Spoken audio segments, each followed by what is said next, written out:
சுவாமி ஐயப்பன் பிறந்த கதை. மகிஷி என்ற அரக்கி மகளிர் அரசாட்சியை கலக்கிக் கொண்டிருந்தாள். அவளை அழிக்க முடியாத வல்லமை இருந்ததால் தேவலோகத்தில் பெரும் கலக்கம் ஏற்பட்டது. அப்போது விஷ்ணு பகவான் மோகினி ரூபத்தை ஏற்று சிவபெருமானுடன் சேர்ந்து ஒரு தெய்வ குழந்தையை பெற்றார். அந்த குழந்தையே மணிகண்டன். அசுர சக்திகளை அழிக்க பிறந்த இந்த தெய்வ குழந்தையை நடு உலகில் அரசர் ராஜசேகரன் பம்பை நதிக்கரை கண்டெடுத்தார். அவரது கழுத்தில் ஒளி வீசும் மணி இருந்ததால் அவர் குழந்தைக்கு மணிகண்டன் என்று பெயரிட்டார்.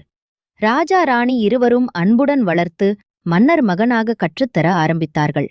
மணிகண்டன் வளர்ந்த பிறகு மக்களுக்கு தொல்லை கொடுத்த மகிஷியை எதிர்க்க புலிமேல் அமர்ந்து புறப்பட்டார்.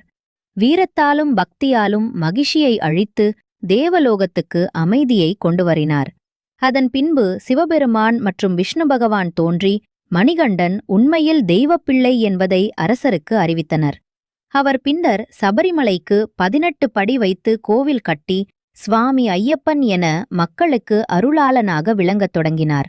இன்று கோடிக்கணக்கான பக்தர்கள் சுவாமியே சரணம் ஐயப்பா என்று பாடி அவரை வழிபடுகின்றனர்.